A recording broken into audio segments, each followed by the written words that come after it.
Westminster needs. That's the Camilla Tominey Show at 9:30 every Sunday on GBNews. The People's Channel, Britain's news channel. Exciting news. Every Friday, my Patrick Christie's Tonight Show is going to have a twist to it. We're welcoming some special guests. You. That's right, on Fridays I'm going to be doing my show in front of a live studio audience because this show is about you and what you have to say. It's going to be the same big debates, same big topics, same big opinions. But every Friday night at 9 p.m, you are invited to come on down to Patrick Christie's Tonight to be a part of the action. Only on GB News, the People's Channel, Britain's news channel.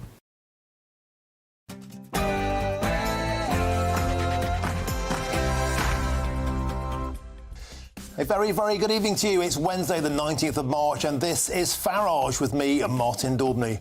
On tonight's show, the Vice President of the USA, J.D. Vance, has slammed the UK and other lazy Western countries for its reliance on cheap foreign labour that's been imported. Is he right?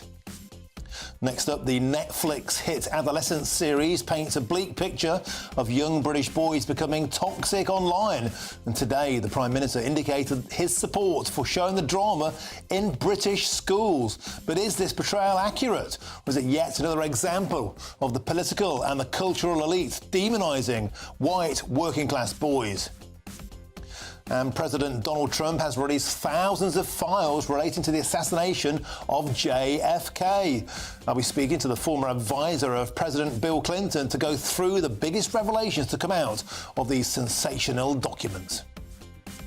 All that to come on tonight's show, but first, here's the news headlines with Tatiana Sanchez.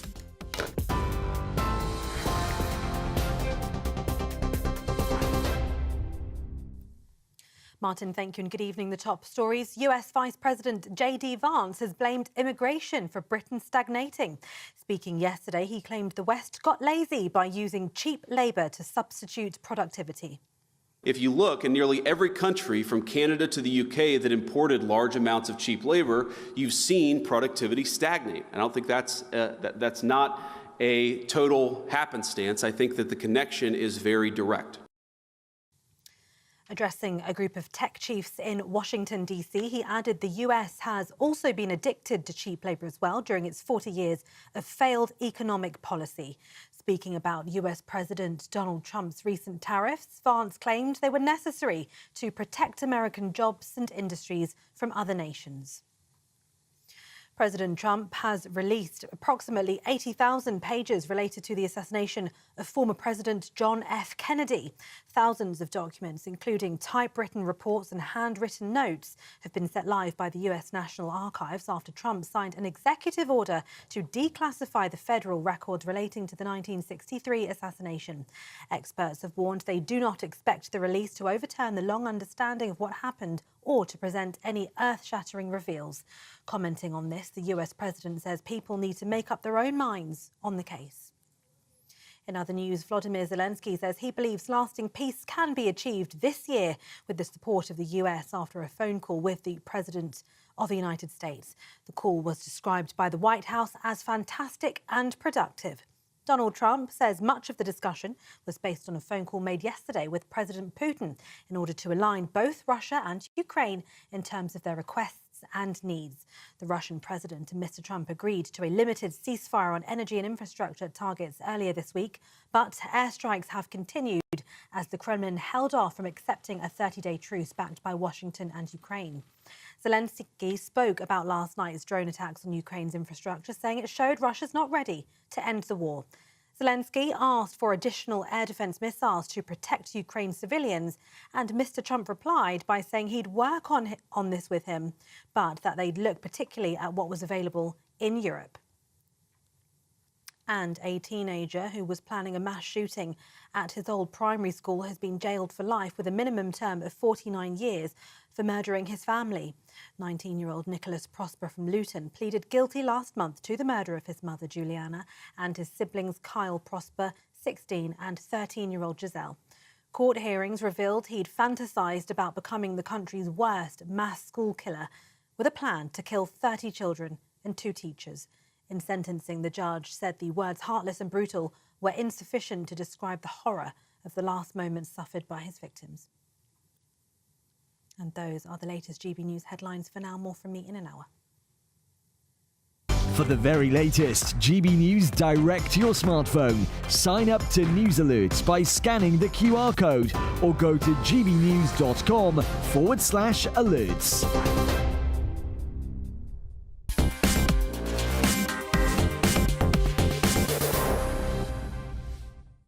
Welcome back to Farage with me, Martin Daubney. Now, at PMQs today, Keir Starmer admitted that he's been watching the Netflix hit drama Adolescence, a show that paints a bleak picture of young British boys becoming toxic and supposedly being radicalised online by the likes of Andrew Tate. Take a look. At home, we are watching Adolescence with our children. I've got a 16-year-old boy and a 14-year-old girl, and it's a very, very good documentary to watch, or drama. This violence carried out by young men, influenced by what they see online, is a real problem. It's abhorrent, and we have to tackle it.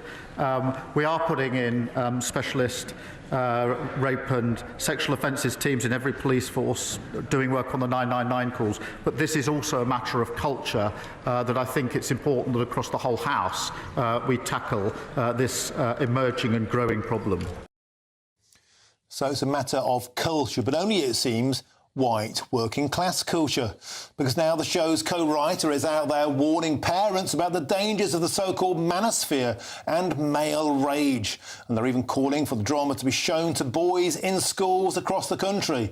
And if that wasn't a lecture enough, well, the former England manager Gareth Southgate, he's now waded into this debate, saying boys need role models, not gaming and porn. Now, is there any actually truth in this, or is this yet another example of the political and the cultural elites demonising working class white boys once again? Well, let's get into my panel now. My wonderful panel. I'm joined by Kwasi Kwarteng, the former Conservative MP, and of course the Chancellor of the Exchequer, and the former Labour MP, Lloyd Russell-Moyle. Welcome to the show, gentlemen. Kwasi, let's start with you. I get very nervous when drama, fictional drama, becomes real, and I believe that there's a narrative that's perpetrated to boys, particularly in school. They're rapists waiting to happen, they're murderers waiting to happen, they're demonised, and it's always white lads that seem to be the brunt of it, let alone the fact this is now potentially going into British schools. Boys will be taught they're toxic, girls will be taught they should be afraid of them. What good can possibly come out of this? Well, look, I broadly agree with you. I mean, that's not to say that crimes of violence against women perpetrated by men, that's not to say that they are not very, very serious and they're abhorrent. But what I do find slightly objectionable is this idea that, you know, from the floor of the House of Commons, the Prime Minister is essentially endorsing a TV programme. I haven't seen the TV programme, but I'm sure it's very good. But he's endorsing that and saying that somehow this should be promulgated through schools. I get very uneasy about that. I'm someone who's a small L liberal on this. I think we've got to be tolerant, but at the same time, we should not be brainwashing kids with propaganda, which is effectively what this programme I've read about suggests. And I think it is scary. And you're quite right to say that over many years now, a message has been sent to our kids across the land that, you know, they can't be men, essentially. You know, obviously you can't listen to Andrew Tate, you can't do this, that and the other. There are, 65 genders or however many genders. All of this, you know, woke culture is being promulgated very widely across our education system, and I think that's wrong. I don't think they should do that. Lloyd, let's bring you in here now. Do you share any of these concerns? Like, nobody is downplaying, you know, the cancer of violence against women and girls, or indeed the violence against men and boys, but it always seems to be the same script, and it's not one that sits with the reality. If you look at the facts about who's most likely to be a sexual offender in Britain, it isn't the white working classes. It's Afghans. They're 22 times more likely to be sex offenders. The Eritreans, 20 times more likely. Namibians, 19 times more likely. Those from Chad, 15 times more likely. Figures given to GB News from the Centre for Migration Control. There are 50 nations in Britain more likely to be sex offenders in Britain. Britain versus native Brits. The Labour Party won't ever talk about that. That's the kind of problem that gave rise to the total ignorance and the head in the sand about the Pakistani rape gangs. My problem with this, there's that graph on the screen now. Look at the propensity to offend if you're committing sex crimes in Britain. Brits are right at the bottom. My problem with this is that this is never addressed by the Labour Party. The facts aren't addressed, but the narrative is span is that white working-class lads are rapists waiting to happen. And I say that's got no place in British schools. Well, that graph has got nothing to do with race. That graph is where people were born. We're not talking about race. No, hold on a second. You're talking about white working class. That British. graph Brits. there. That Brits graph, are on the Brits there at the bottom in the white. That do tiny. you want to let me finish on this tiny point? figure Yes. there. You're Lloyd, making a foolish, No, I'm not making a pedantic foolish point. point. It's nationality. It is, I yes, agree. exactly. But no one mentioned race until you did. No. White is a race, not a nationality. Okay, So you said get your native. facts right. So here, what is quite right is that we have a very good education system, that people who are born in Britain, no matter what race or creed, they do tend to grow up having better social responsibility, following the laws better than people who go through an education system elsewhere in the world. And let us remember, of course, something like 95% of people in this country grew up in this country and go to the education system in this country. So these are very small numbers of the other groups of people in terms of absolute numbers. No, proportionality is key. The propensity to offend Brits are 50th. In terms of numbers. And that's because our education system is working well. And it does push people you're looking to at the fringes of the debate not the fringes of the debate. I'm trying to say that our education system works.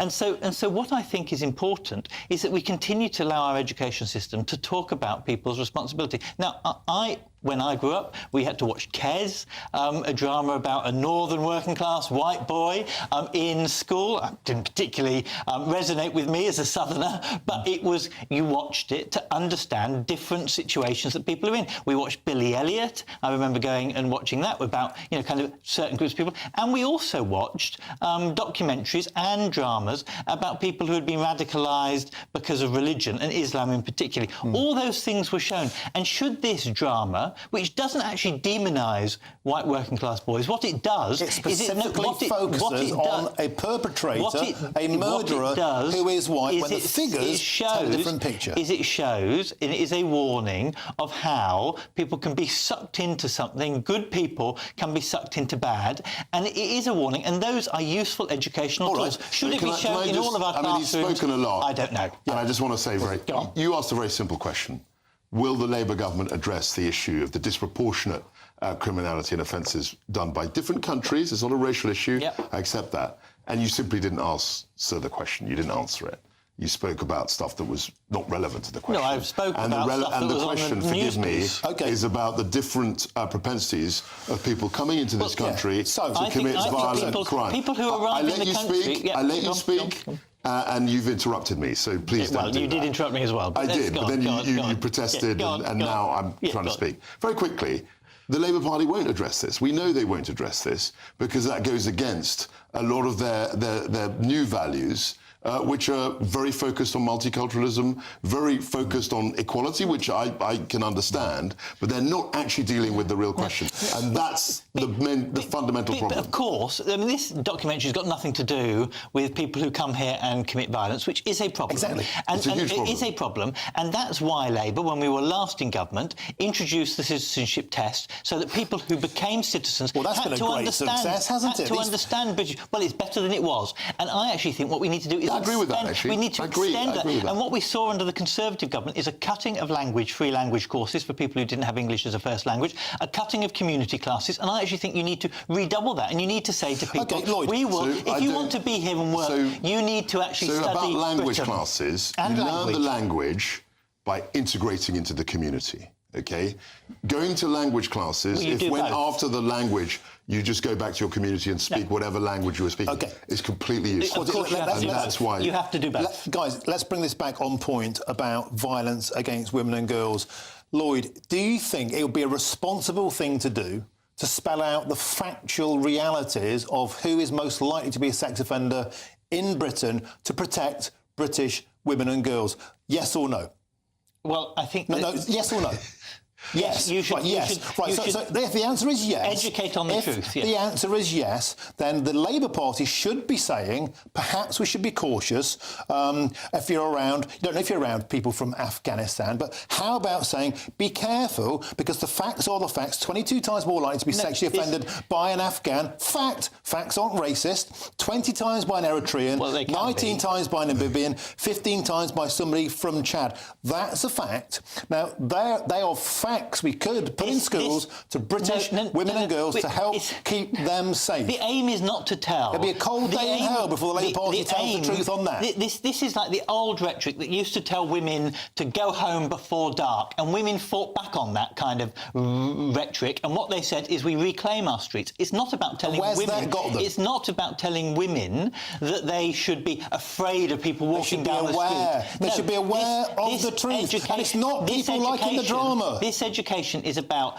people who could be sucked in to dangerous activities, giving them a warning. Everyone in Britain's schools should be able to see that. The Eritreans aren't going to British schools. The Afghans aren't going to British schools. So it's a completely moot point. Lloyd, that you my raise. point is not about that. My point is this. If you're teaching awareness and safety, you do it with factual evidence. That's not what this video is about. That's not what this documentary is about. Can you name a single case anywhere where people who've watched Andrew Tate videos have gone out and committed a sex crime as a causal factor? Well, the incel stuff... The answer is no. The incel stuff, which is around that right-wing, Andrew Tate, watching too much porn in the bedroom, not being able to socialise with people, has killed people. In Plymouth, there was a gunman. Yes, and it killed children. Yes, so it has happened. He was a lonely, isolated loser who was using porn. But no one is saying that. And that's part of the Andrew Tate ecosystem. The broader point, that is the ecosystem. And the point that you made that was this is the mentality that led to the Pakistani rape gangs being swept under the carpet. Look over there. It's exactly the same thing. We're talking about people, ethnic communities with a propensity to commit certain crimes, and the police and the establishment are saying, don't look at that, because that will inflame community tensions. Not what this video is about at all. But it's the same You're mindset. Trying to twist it into some racial argument rather than actually saying we should do both. I'm not talking about race. I'm talking about we don't do where both. they come from. Well, I think we do. When I worked in Bradford, we did lots of education with our young people who were predominantly Muslim about the dangers of radicalisation into radical Islam. We showed videos, we went into schools, we did drama. Lloyd, we did that, exactly that. So your account that it's not happening is just not true. In Bradford, were you specifically going in and identifying white working-class girls and saying to them, you are most at risk of being raped and groomed? Because we weren't giving warning messages out. We were trying to stop the crime happening in the first place. So we were arming them with the truth. We were going to Muslim young men and talking to them about the dangers of Islamic radicalisation. And it was important because we had... It obviously didn't work. Well, we had people who were radicalised and we managed to turn it around. It did work and it stopped people being killed on the streets in Britain. The reason why he didn't go in and talk about warning white girls or English girls, however you want to put it, is because that would inflame community tensions. We have it on record, Labour MPs saying quite cynically that this is going to damage our vote. We don't want to talk about this issue because it's going to damage our vote. I think it was... and why didn't the Conservatives then introduce any of the recommendations of these grooming gangs? We should have done. I mean, I'm not here to say that... You were completely complicit. The first thing Labour has done in power is implement those recommendations so that we start to turn the ship around. It's quite right. But they've been asked again and again for a public inquiry and they've refused again They have been given local inquiries. And you know that. No, the local inquiries aren't the same. They don't have the scope. They don't have the same power and resources. You know that. There has been legal amendments to ensure that you're twisting things. Gentlemen, I think we have to wind this one down. But my point is, we should clamp down on all violence against women and girls. But we don't seem to have the same appetite for targeting reality. But we use dramas where the white guy is the bad guy, and that's the message we pump into our schools. That's the point. Gentlemen, a spirited start to the show. Kwesi Kwarteng and Lloyd Russell-Moore. Excellent. Thank you very much. Now, coming up next, JD Vance has branded Britain lazy, but not what you might think. I'll be joined by the former Home Secretary, Suella Braverman, and a Labour MP to discuss this in just a moment's time.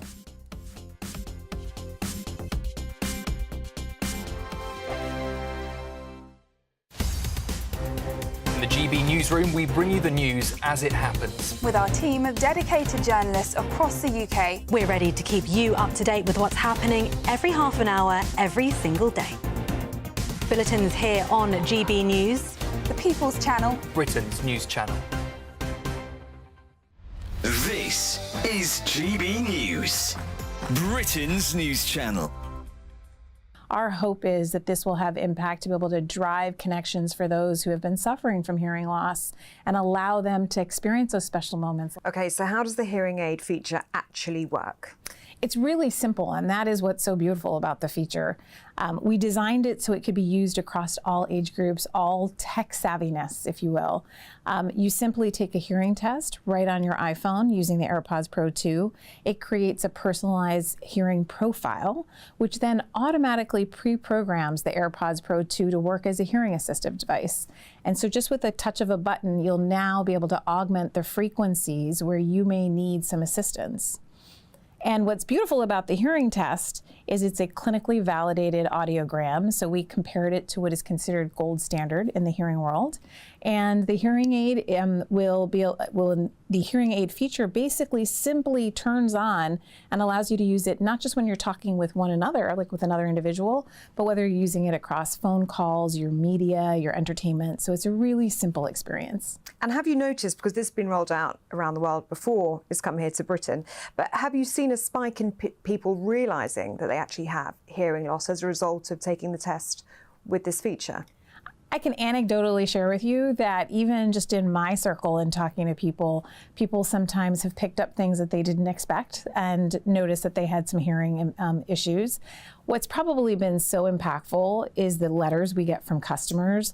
One of the ones that we just got last week was a grandmother who was able to hear her soft-spoken grandchild for the first time by using this. And I think that is what's so special about it. We've already heard from customers around the world who have been able to use it over the past few months, how it's made an impact in their life. GB News, the People's Channel. Join me, Nana Akwe, for an informative, interactive news programme with a difference. It's fun. No, he didn't say that, Dave. I'm so surprised. I think there's an element of truth to that. Join me from 3 p.m. every weekend, only on GB News, Britain's news channel.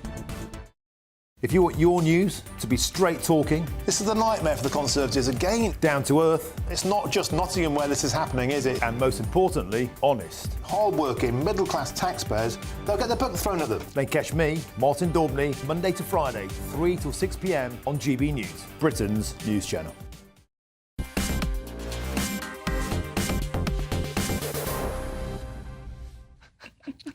Welcome to Farage with me, Martin Daubney. Now, the US Vice President, JD Vance, he's blamed immigration for Britain stagnating. Take a listen to the VP.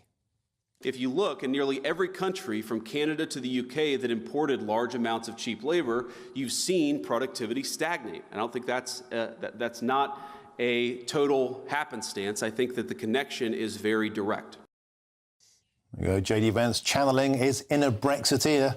And this week it was also revealed that over 1 million migrants claiming benefits in the UK are contributing an additional £3.5 billion to public spending, covering infrastructure and essential services such as social housing, healthcare and public transport. A cost, of course, that is ultimately borne by you, the great British taxpayer.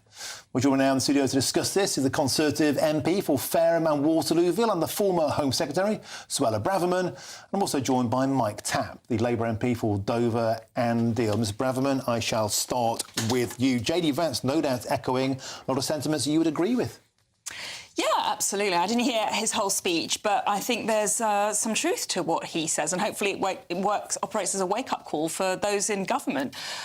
We've been talking about welfare this week. We are spending £65 billion on sickness benefits. That sum is set to increase to £100 billion by the end of the decade. We can't go on like that. And if you look at the immigration feature of this challenge, we are overwhelmingly dominated in our immigration system by low-wage, low-skill migrants who are actually costing the British taxpayer. So we are, too many employers in our country have become complacent and reliant on cheap foreign labour. That's harming productivity, that's suppressing wages, and it's costing us in terms of our public spending.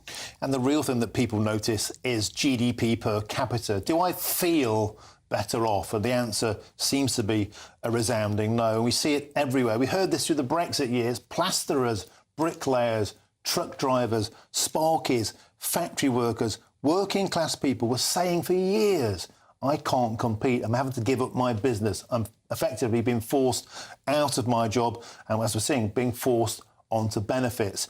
This isn't new, but it's taking JD Vance to talk about it. When are our current political class going to wake up to the fact that we have to do something now and dramatic to stop this problem? Well, I hope that JD Vance will succeed where I failed. As Home Secretary, I had exactly this debate within government. Who was I arguing with? I was arguing with the Office for Budget Responsibility. I was arguing with the Treasury. I was arguing with the Prime Minister, Rishi Sunak, at times, because there was a prevailing orthodoxy within Whitehall departments that more immigration is good for the economy. I fundamentally challenged that. For the decade of mass immigration, our GDP has been sluggish. And as you point out, Martin, our GDP per capita has been falling. So on any economic metric, I would seriously challenge the view that more immigration is good for the economy. But, that argument, unfortunately, fell on deaf ears within the Treasury and the Office for Budget Responsibility. Thank you, sir. And let's bring in Mike Tapp now. Figures out this week paint an eye-watering situation. £7.5 billion spent on universal credit for those born overseas. 1.2 million foreigners claiming benefits, let alone productivity, let alone workforce. Over 1 million have come here to not work. Britain seems to be the soft touch of the world. What are you guys going to do about it? Well, this is all really interesting stuff and really serious, and we're taking this very seriously. We have inherited a really difficult situation with immigration. Net migration figures at almost 1 million and open borders down in my constituency. So there's a lot of hard work going on there. What's really important is we match the jobs market with those that we are bringing in. And the fact is, we need to be creating British jobs for British workers. Well, that's where this is falling Brown down. said that about 15 years ago. When's it going to happen? So it starts with education and skills training, apprenticeships, and we've got policy coming through on all of those things. One of the massive failures of the last government, apologies, Suella, for saying this, but the fact is we were having to bring in low-paid workers in order to fill vital roles in our NHS and care sector. And look, what Wes is doing already is sweeping away some of the barriers to ensure that we can fix the NHS, train up British nurses to fill these jobs so we're not over-reliant on foreign workforces. The trouble with that, though, Suella Braverman, is it would mean people paying more. It would mean companies paying more in salaries, and there'd be knock-on costs as a consequence of that. Now, I know on a personal level you fought very, very hard to do something about this. Did you feel at times that you were just sailing into a political headwind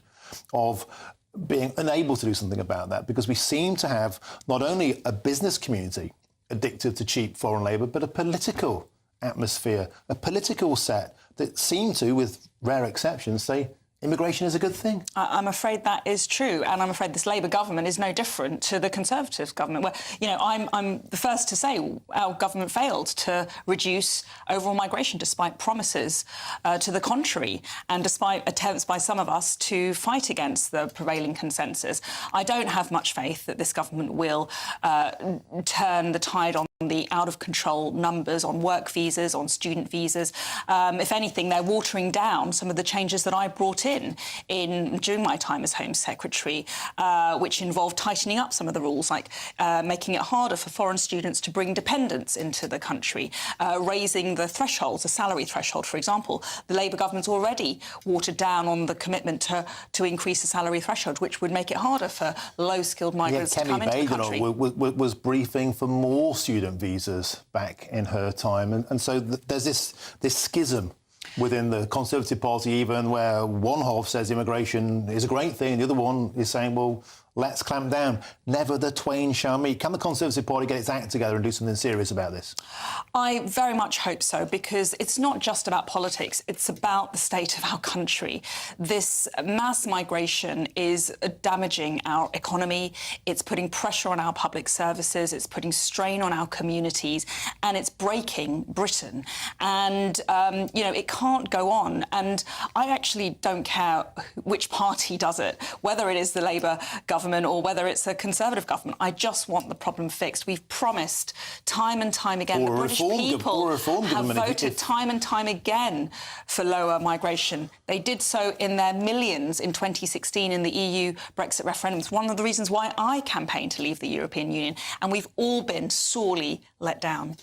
Mike Tapp, do you think there's a problem now of trust from the electorate? You know, Suella Braverman, you know, vocalises very eloquently the issues we face, but nothing was particularly done in 14 years. Now, you guys are in, and the mood on the street seems to be, it'll be more the same, if not worse. Can any of the main parties do something about this? And is that why we're seeing the rise of parties like Reform? Well, the Conservatives have obviously made a lot of noise around this already, but they did have 14 years to get to grips with this. We've had 8 months. You know, legislation that we put through at the very beginning of Parliament hasn't gone into law yet, so we're still working hard to do that. And it's nearly good timing for this debate, because we have got a white paper coming out early this year, so hopefully very soon, which will look at the jobs market, look at the sectors that are failing, look at those who are having to recruit outside workforces. So if you're hiking up national insurance, you know, for employers, if you're hiking up minimum wages, if you're making it more expensive to employ people, all the white papers in the world won't make a blind bit of difference. You've got to have a full understanding of the sectors, for example, you know, engineering that are looking to recruit from abroad, so that we can deal with that. And the way you deal with that is, like I said earlier, starting at the beginning with education, apprenticeships and skills to ensure that British workers get those British jobs.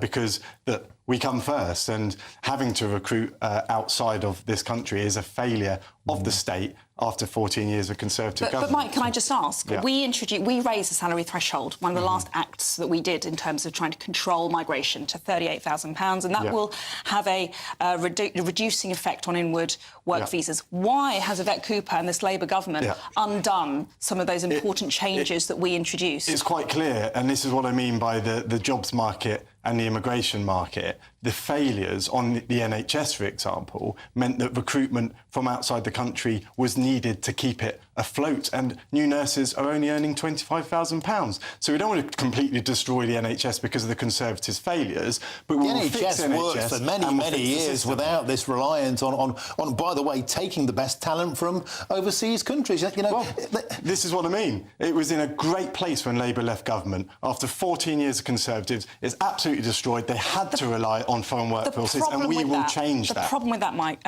is we've got millions of people, a record number of people claiming out-of-work benefits, and the welfare budget is out of control.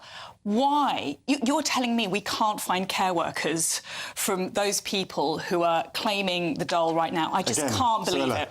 It's a good point. That's what we inherited. We inherited a bill, a welfare bill, particularly incapacity benefits, which is going to increase by 78 billion over this parliamentary term. That is well behind other comparative nations post-COVID. So we've got to fix that too, which is what we saw from the government yesterday in their statement. We're going to get on top of it. It's moral because it gets people back into work, but it's also economically responsible to do that. What about scrapping the graduate route? The university's visa, the student visa, has exponentially risen in recent years. Hundreds of thousands of foreign students are coming into the country. They're doing substandard degrees at, I'm afraid, mediocre universities. They're doing degrees that don't have any material or financial value to the British economy, and they're using that as a springboard to work illegally as a Deliveroo, or in the gig economy, or to stay here more permanently. And they're putting pressure on housing and other services. Why don't you introduce some changes to actually bring down the number of foreign students coming into the country? That would show the British people and actually convince me that you were serious about cutting migration. Well, we're 8 months in. We're working hard to ensure that we match the jobs market with the immigration market so that we can bring it down. It's going to take a little longer to fix that 14 years of absolute failure that we saw under your government. OK, we have to leave it there. Suella Braverman and Mike Tapp, thank you very, very much indeed for coming on Farage tonight. A spirited and superb debate. Thank you both very, very much indeed. Now, coming up next, President Donald Trump has released thousands of top-secret files relating to, of course, that assassination of President JFK. I'll be going through the details with President Clinton's former advisor, and that's next. Can't wait to get in that sea. Lovely and warm. Just like the feeling of having great travel insurance. All Clear Travel Insurance sponsors GB News Travel Destinations Forecast. Whilst we're enjoying plenty of sunshine across the UK at the moment, it's a cool and blustery picture across the eastern Med, and we have stormy conditions out towards the west as well. So parts of Portugal and Spain really seeing some very unsettled weather with thunderstorms, heavy rain and strong winds over the next few days. Fine across most of Italy, though, with some sunshine, and fairly decent across Greece and Turkey, but cool and blustery in those strong northwesterly winds. Temperatures are set to increase, though, over the next few days. All Clear Travel Insurance sponsors GB News Travel Destinations Forecast.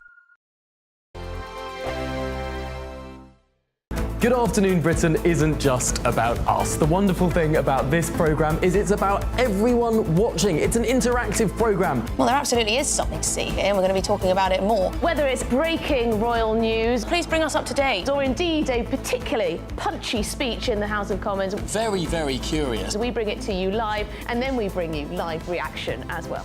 That's Good Afternoon Britain, weekdays from midday. Only on GB News, the People's Channel, Britain's news channel. The royal family is an enduring symbol of tradition, unity and pride for Britain. At GB News, we celebrate what makes this country great. In our new royal newsletter series, you can join me, Cameron Walker, for Inside the Palace, an exclusive look every week that takes you beyond the gates and brings you the very latest from those at the heart of the monarchy. Never miss a royal moment again. Sign up now. Go to gbnews.com/royal newsletter and get the latest straight to your inbox. Join me, Camilla Tominey, for a frank and honest discussion with those in power that cuts through the spin and gets to the heart of the issues shaping our nation. You haven't confirmed that you want to stand as leader, but you haven't ruled it out either. This report basically says that he's not fit to stand trial. Is he indecisive?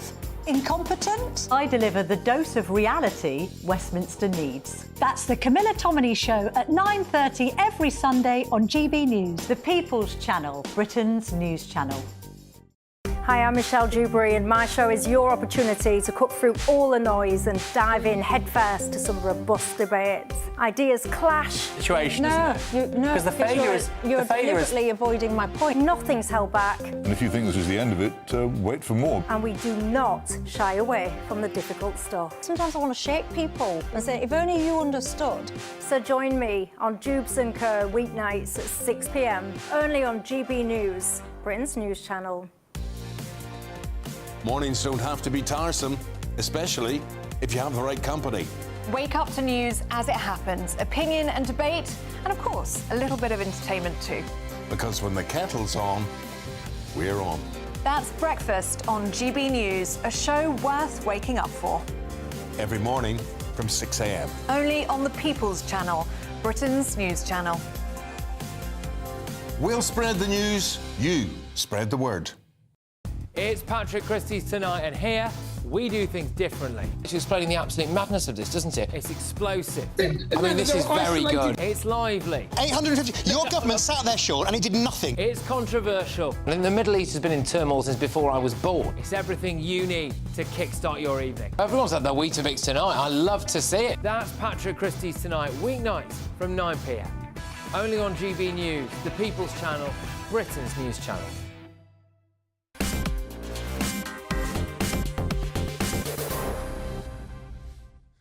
Welcome back to Farage with me, Martin Daubney. Now, over 60 years after former US President John F. Kennedy, of course, was tragically assassinated in 1963, unredacted documents pertaining to the tragic event in Dallas, Texas, have finally now been made publicly available. Now, the release followed an executive order by President Donald J. Trump in January, directing the publication of unredacted files in this case. Well, joining me now is Kim Kennedy, the former advisor to President Bill Clinton, who, may I say for clarity, is not related to President Kennedy. Welcome to the show, Kim. Now, is anything, Jim, beg your pardon, Jim, has anything been revealed in the files that we didn't know to this date?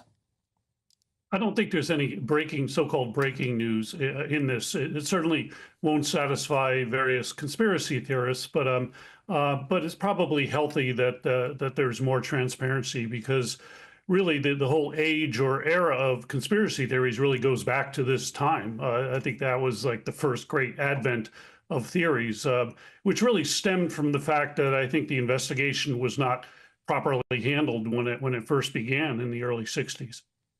And there's evidence I think we knew about before, right, that Oswald had interactions with Soviet agents. He spent time in Mexico City prior to the assassination. Do you think the conspiracy theories will be disappointed by the fact sometimes the truth is a little bit more vanilla than they might want? Yeah, sometimes it's hard to accept the fact that history can be changed by a loner, by a loser. We saw that with with Martin Luther King and Robert Kennedy Jr., even John Lennon, the jerk of all jerks, as Paul McCartney called him. That people around the world could be so affected by somebody acting alone, and unfortunately, that happens. It also took place in the context of the Cold War, so I think there was immediate concern about, was Russia involved, was Cuba involved, and so that became a real gray area. It's kind of remarkable when you look back at it how quickly they settled on Oswald. I think that's part of the reason people developed conspiracy theories, because how rapidly they moved to hone in on him. And Jim, what do you think is the political capital for Donald Trump doing this? Is he just trying to throw things open and say, look, I'm all about the full truth, I'm not with the conspiracy theories? Why is he doing it? Well, he had made a commitment to be more transparent and open in his administration in various ways, and this was one of the things he'd committed to doing. So I think he's simply following up on that. To some extent, people get carried away with what it might mean, because there really isn't too much new in here. But I think it's a fulfillment of that campaign promise. OK, Jim, thank you very much for joining us on GB News on Farage. Thanks for your time, much appreciated. Let's get back to my panel now. Kwasi Kwarteng rejoins me in the studio, as does Lloyd Russell Moore. Kwasi, sure. Let's come to you first. So it seems actually we were on tenterhooks for some juicy new revelations, some giveaways, some insight, and maybe actually it's not there. No, I mean, I wasn't. I mean, look, I'm fascinated by American history, and I think the Kennedy assassination has been debated and talked about more than probably any other single event in the last 60 years. As Jim Kennedy said, it's given birth to a whole, almost a new genre of conspiracy theories, of cover-ups, of plots to undermine the state and all the rest of it. And actually, I'm not surprised that he's announced 2,000 more pages. And guess what? There's no revelations in there. Oh yeah, we knew that the guy was a Soviet agent. We knew that he lived in Mexico City, but there hasn't really been any more light shed on this topic. And I think what you said was quite right. I think Donald Trump has come in. He's the new sheriff in town.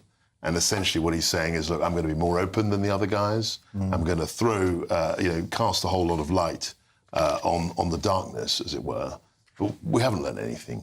And Lloyd, I wonder if the next juice to come could be the Epstein files. I mean, there's all kinds of dark secrets, perhaps, that could come out of that. Something else Donald Trump has said he might do. He has been more qualified about the Epstein files, partly because he was quite a good friend of Epstein at different points. To be fair, most people in New York socialite world went to Epstein parties, so he's been more qualified about it. However, I do think that is far more interesting. Of course, the Financial Times and I think it was KPMG produced a number of interesting reports about how some people, including our new American ambassador, were very close to Epstein even after he had been convicted.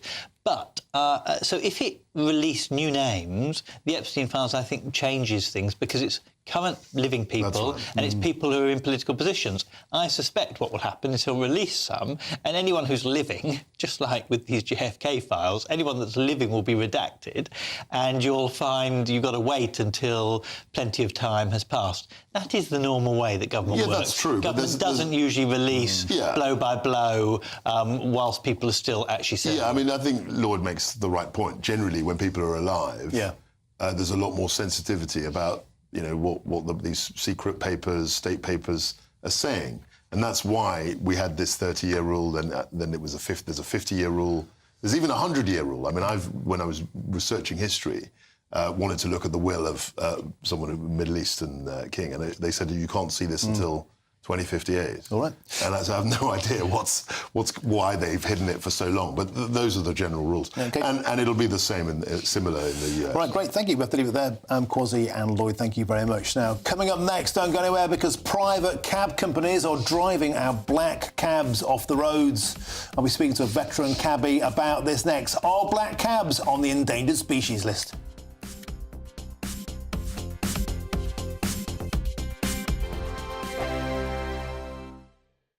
Evening, welcome to your latest weather update from the Met Office here on GB News. Another chilly one tonight across the north, particularly so in Scotland, where there will be a frost, but generally elsewhere not as cold, and it is going to feel quite warm by the afternoon. This low pressure is going to mix things up for Friday and the weekend. But still, for most places, after a cracking day of spring sunshine, it's a dry and a clear night. A bit more clouds spilling north through the night over England and Wales, helping to keep the temperatures up. And there's some thicker cloud across the Northern Isles, maybe producing one or two showers. But most of Scotland staying dry and clear. That's where we will have a frost down to freezing, even in towns and cities, and rural spots like last night could be well below. But most of England and Wales staying above freezing, maybe parts of northern England just dipping down to 0, and potential for a little bit of mist and fog here and there also. But any mist and fog should clear quite quickly on Thursday morning. Still a small chance of a shower in Shetland, a frosty start across the bulk of mainland Scotland, but a sunny start as well. A bit more clouds across parts of Northern Ireland and England and Wales, but very patchy in nature. Generally, it is going to be another fine day with plenty of spring sunshine. And not as cold as recent mornings, certainly across much of the south. Through the day, not a great deal of change. As I said, any fog should clear. There'll be some patchy cloud here and there. The very small chance of seeing an isolated light shower developing. The cloud thickening a little in the Western Isles as the breeze picks up here too. But most places with light winds feeling quite a bit warmer than recent times. Could easily reach 20, maybe 21 across the southeast, and even eastern coastal counties that have been quite chilly will be warmer than recent days. The breeze picks up a little here on Friday, and we start to see a change with cloud thickening and some showers for Northern Ireland, perhaps South Wales and southwest England too. But again, many other areas dry, and particularly western Scotland looking pretty mild on Friday with temperatures in the high teens. Just feeling a bit cooler again on those eastern coasts. Bye for now. If you want your news to be straight talking, this is a nightmare for the Conservatives again. Down to earth. It's not just Nottingham where this is happening, is it? And most importantly, honest. Hard-working, middle-class taxpayers, they'll get their book thrown at them. Then catch me, Martin Daubney, Monday to Friday, 3 till 6 p.m. on GB News, Britain's news channel. Join me, Nana Akwe, for an informative, interactive news programme with a difference. It's fun. No, he didn't say that, Dave.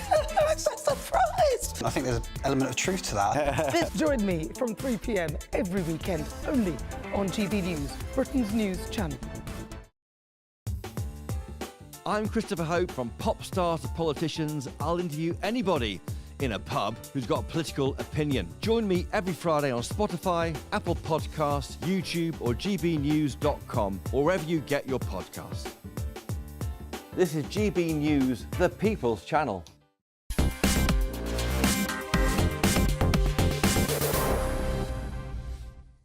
Welcome back to Farage with me, Martin Daubney. Now, London's world-famous black cabs could disappear within 20 years unless urgent action is taken.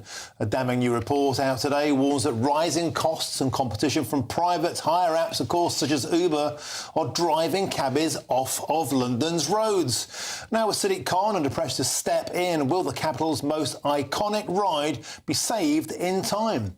Well, joining me now to discuss this in the studio is Steve McNamara, a former cabbie and the General Secretary for the Licensed Taxi Drivers Association, as well as my panel, Kwasi Kwarteng and Lloyd Russell Moore. Let's start with you, if we can, Steve. Steve, a grim set of stats. Tell us, as a representative of the industry, what do you think is so much against you? Yes, there's numerous factors against us. The primary factor is the price of the vehicle. It's a great vehicle, fantastic vehicle, £75,000 to buy. By the time you finance it, you're looking at £100,000, significant investment. That has come along at the same time as all the funding and the assistance that we had to get the vehicle has been taken away. When the vehicle was first launched, we had scrappage schemes, we had funds to get charging points fitted. They've all gone. The plug-in taxi grant has now been reduced to £4,000 from £7,500, and that goes next March. So all of these financial factors are coming together. We're just coming out of COVID. I know it was 5 years ago today and all of that, but the reality is for 2 years, a lot of cab drivers are out of work. Yeah. But it's not all bad news. 65% of our fleet is now electric. We've got the greenest cab service in the world.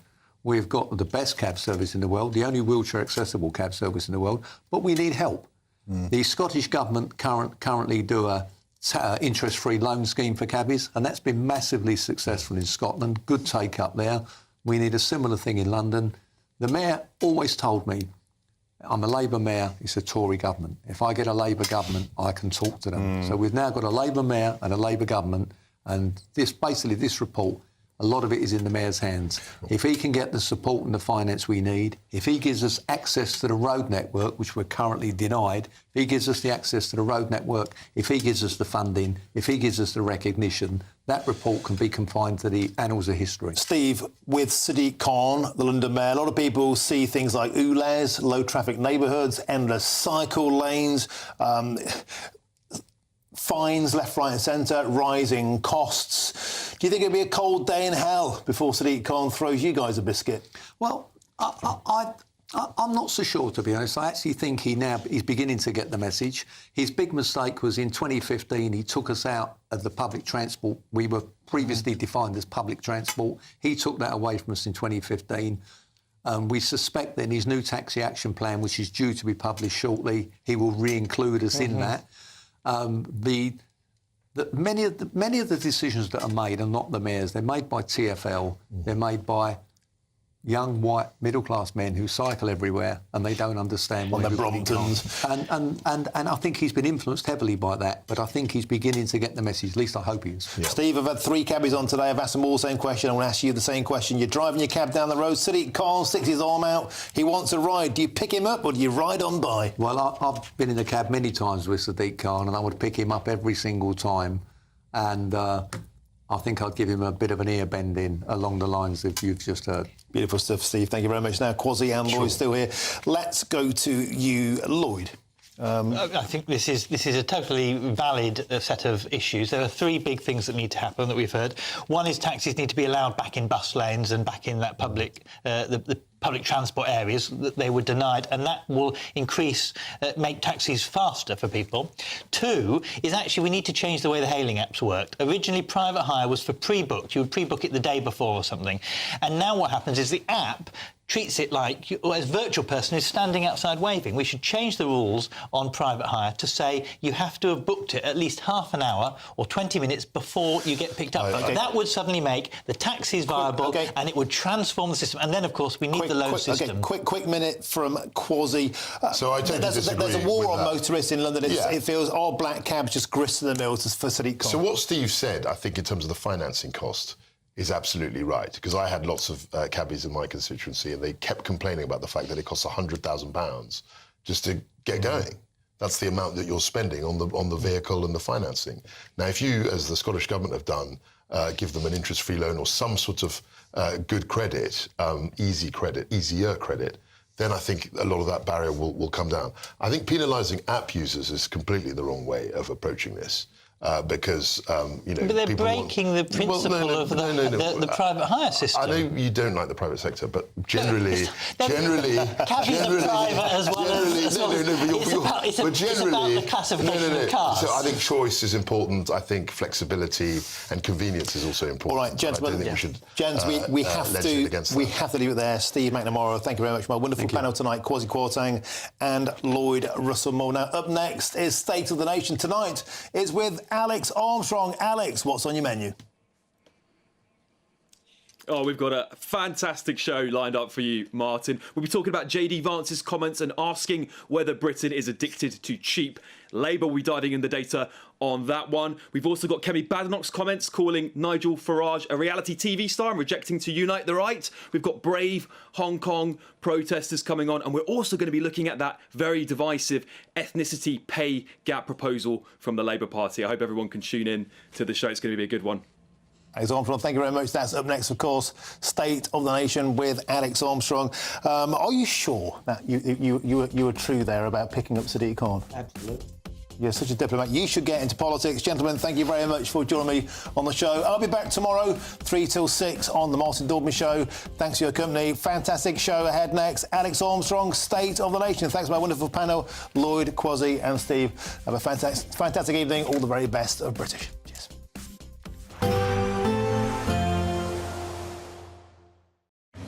Even though we'll see a cloudy start, it'll be a bright outlook for the rest of the day. Boxed Solar, sponsors of weather on GB News.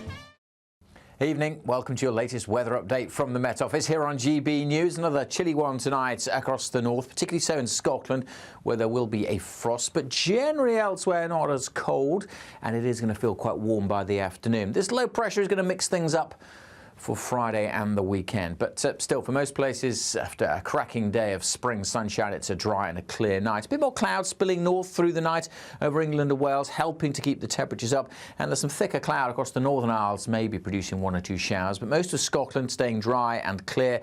That's where we will have a frost, down to freezing, even in towns and cities, and rural spots like last night could be well below. But most of England and Wales staying above freezing, maybe parts of northern England just dipping down to 0, and potential for a little bit of mist and fog here and there also. But any mist and fog should clear quite quickly on Thursday morning. Still a small chance of a shower in Shetland, a frosty start across the bulk of mainland Scotland, but a sunny start as well. A bit more clouds across parts of Northern Ireland and England and Wales, but very patchy in nature. Generally, it is going to be another fine day with plenty of spring sunshine and not as cold as recent mornings, certainly across much of the south. Through the day, not a great deal of change. As I said, any fog should clear. There'll be some patchy cloud here and there, the very small chance of seeing an isolated light shower developing. The cloud thickening a little in the Western Isles as the breeze picks up here too, but most places with light winds feeling quite a bit warmer than recent times. Could easily reach 20, maybe 21 across the southeast, and even eastern coastal counties that have been quite chilly will be warmer than recent days. The breeze picks up a little here on Friday, and we start to see a change with cloud thickening and some showers for Northern Ireland, perhaps South Wales and southwest England too. But again, many other areas dry, and particularly western Scotland looking pretty mild on Friday with temperatures in the high teens. Just feeling a bit cooler again on those eastern coasts. Bye for now. Expect a warm front, moving from the kitchen right through to the rest of the house. Boxed Boilers, sponsors of weather on GB News. You could be the next big winner of the Great British Giveaway, as we have an incredible £17,777 in tax-free cash to be won. Cash that you'll be able to spend on anything you like. And if that wasn't enough, we'll also give you the latest Mulberry handbag, and not 1, but 2 sought-after designer watches, so you can style it out this spring. For another chance to win the lot, text cash to 63232. One entry costs £2 plus 1 standard network rate message, or text bonus to 63232. 5 entries cost £5 plus 1 standard network rate message. Go to gbnews.com/win. Entries start from just £2. Call 0903 681 3232. Calls cost £2 plus your network access charge, or post your name and number to GB12 PO Box 8690 Derby DE1 9TT. UK only. Entrants must be 18 or over. Lines close at 6 p.m. on the 4th of April. Please check the closing time if listening or watching on demand. Join me, Camilla Tominey, for a frank and honest discussion with those in power that cuts through the spin and gets to the heart of the issues shaping our nation. You haven't confirmed that you want to stand as leader, but you haven't ruled it out either. This report basically says that he's not fit to stand trial. Is he indecisive? Incompetent? I deliver the dose of reality Westminster needs. That's the Camilla Tominey Show at 9:30 every Sunday on GB News. The People's Channel, Britain's news channel. Hello everyone, Patrick Christie's here with an exclusive opportunity just for you, our incredible GB News viewers. We're giving you the opportunity to win a VIP studio tour right here at GB News HQ. Plus, you'll also get to meet yours truly.